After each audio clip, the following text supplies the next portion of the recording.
Bonjour, la mise à jour d'aujourd'hui porte sur les exportations, plus précisément de grains oléagineux et légumineuses. En fait, l'idée vient de la publication aujourd'hui de Statistique Canada des données de commerce pour le mois de mars. Alors, on a vu que les exportations totales du Canada ont diminué de 4,7 alors que les importations ont elles aussi diminué en raison de la COVID-19 et de toutes les mesures qui entourent la pandémie. Alors, ces importations-là ont diminué de 3,5 ce qui a fait en sorte que le déficit commercial du Canada s'est, lui, agrandi. Fait à noter, le dollar canadien, lui, a perdu de la valeur dans le courant du mois de mars. Donc, comme ces données-là sont mesurées en dollars canadiens, une plus faible valeur du dollar canadien a permis de atténuer quelque peu l'effet sur la balance commerciale là, pour le Canada.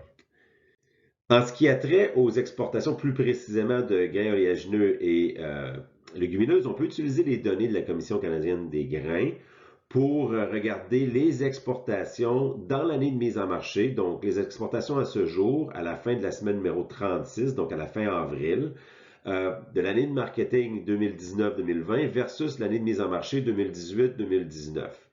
Donc, on voit, premièrement, regardons le canola. On voit que les exportations, eux, ont un rythme plus appréciable ou plus rapide en 2019-2020 comparé à l'année précédente, donc de près de 9 alors que la production, elle, de canola en 2019 a diminué de 9 parce qu'il faut bien sûr mettre en évidence le rythme des exportations face à ce qui est disponible du côté de l'offre. Donc, on a une offre plus limitée, plus faible en 2019-2020, liée à une production plus faible et des exportations plus rapides, combinées au fait que l'utilisation de canola à l'intérieur du Canada, elle aussi, est plus importante. Donc, tout ça fait en sorte on est capable de diminuer les stocks importants qu'on avait en commençant l'année de mise en marché 2019-2020, bien, on va les diminuer à la fin de l'année 2019-2020.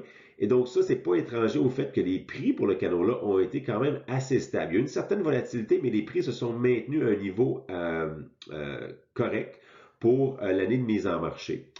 Si on regarde maintenant l'orge, dans une situation complètement différente, on a vu l'orge des exportations diminuer de près de 17 dans l'année de mise en marché actuelle. Mais par contre, la production, elle, a augmenté de 20 donc, une production plus forte pour 2019, un rythme d'exportation plus faible, même si on en utilise plus d'orge au niveau canadien, fait en sorte qu'on s'attend à ce que les stocks à la fin de l'année de mise en marché 2019-2020 soient plus élevés. Et donc, ce qui explique la faiblesse des prix qu'on a vu pour l'orge. Alors que si on regarde, par exemple, au niveau des lentilles, on avait des stocks élevés au début de l'année 2019-2020.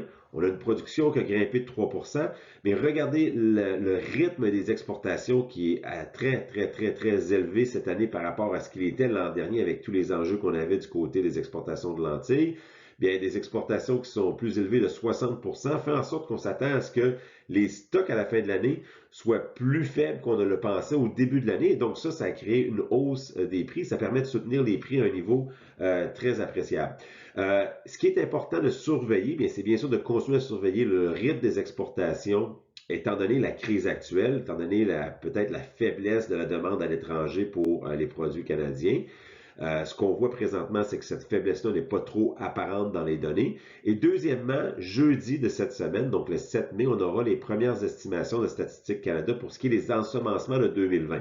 Alors, ces estimations-là, combinées au rythme des exportations que l'on voit présentement, vont nous donner une indication peut-être de ce qu'on pourrait s'attendre pour l'année 2020-2021 en termes de stock par rapport à ce qui pourrait être utilisé. Donc, ça va nous donner une idée des prix potentiellement pour la prochaine année de mise en marché.